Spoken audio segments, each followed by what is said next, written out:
there's not a large agricultural base set up, there's not a large manufacturing base set up, they have no money coming in except for foreign aid, and this is really, again, damaging the legitimacy of the government, because if they are solely relying on foreign aid to support their people, once the foreign governments, are also suffering economic hardships, such as what's happening now, it's going to damage the economic possibilities within Afghanistan.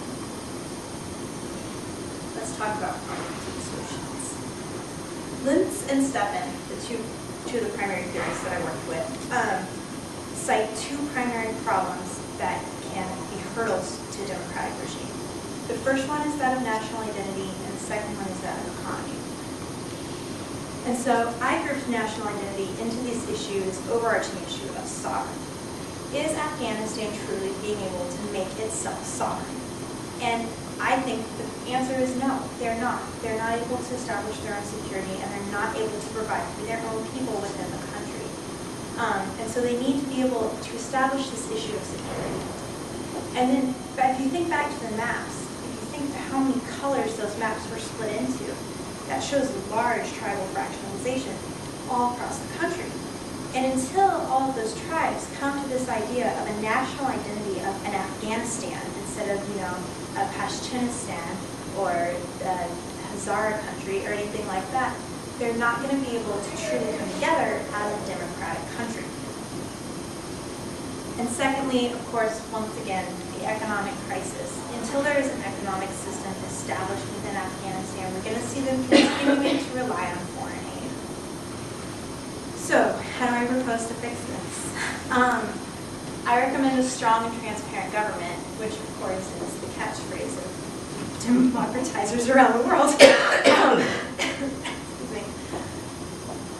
But that is truly the single most important factor to this process. We need to have a government headed by President Karzai or headed by whoever is elected at the end of this year that will be strong, that will use that bureaucracy, that will ensure that there's an economic system established, that will start building its own infrastructure.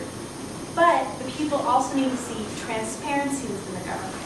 If warlords are going to be appointed to positions, we need to know why. We need to know what qualifies them to do it, and we need to know that those warlords are going to work in the interest of the people, which is something that's really being called into question right now. I know I've emphasized this a lot. They need to establish their own security. That is the mission of UNAMA and NATO forces that are within the country. They are training police and security forces, and they are handing it over. And yes, this is going to be a very long process. I expect to look at decades worth of work on this, because you're taking a country that needs to be able to establish its loyalties to security forces. They need to recognize them as an authority before they're actually going to be effective in establishing security throughout the country. And finally, there needs to be an economic plan that doesn't involve opium.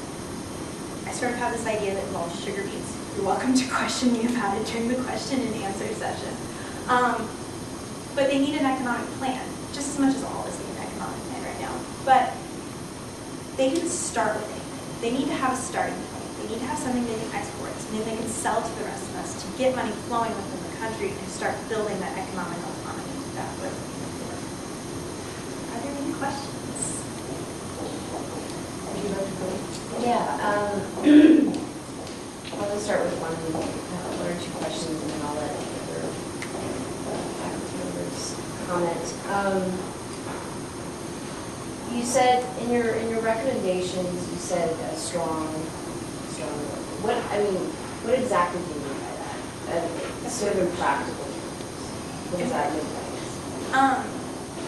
First of all, government that's fully recognized by all of the citizens would be ideal, of course. Something that each of the groups is willing to come together over and recognize as a leader. A government that has a plan for development, has a plan for developing its own infrastructure. And, like they need to prove to people that they're going to build schools, that they're going to facilitate economic development, that they're going to establish security. I don't see those things happening right now within the Afghanistan government itself. As far as like formal versus informal institutions, what kind of things do you see?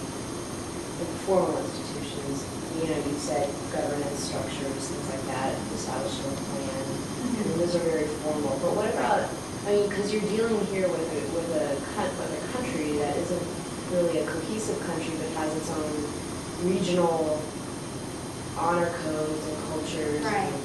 So how does that mesh with a strong government, or does it counter it? If you think of it as the whole country as a whole, it conflicts with it. We were talking about this in class the other day, and I was really glad because it gave me some good ideas. I think almost a federalist system would be the best way to reconcile the issues between the tribes and the central government. Because if you gave each of these groups the ability to continue to follow their own honor code and to make their own decisions within their tribal groups, it would really facilitate that conversation between the tribes and the central government. And I think that's the answer. Does that help? The other one. How long has Sharia law been entrenched in Afghanistan? You had mentioned it. Thousands of years. Well, not thousands. Not thousands, but hundreds, a very long time. We're talking 300, 400, 700? Gosh, how far No, back? Afghanistan became Islamic in the 9th century, so it's been. Oh, so, all right. Yeah, I mean, a long time. It wasn't as fundamental as extreme as it's Taliban. Right. Right. And that was the next question. If I pay attention to the news, and since, of course, this isn't my area of expertise, so I pay attention to the news, of course. Frontline this week had a program on children of the Taliban and the crossing of the Duran line and the influence of the madrasas. And the children who are being bred as fanatics. How does this play into the model of democracy? It's going to be the same as any fanatic group plays into the model of democracy. In your thesis, you call it the only game in town, East. Right. I'm not a big fan of the only game in town theory. I think democracy is best facilitated by conflict, which is not like war kind of conflict, but ideas kind of conflict. Like, you need to have a lot of ideas to find the best idea. And so the way I look at the fundamentalists of madrasas is that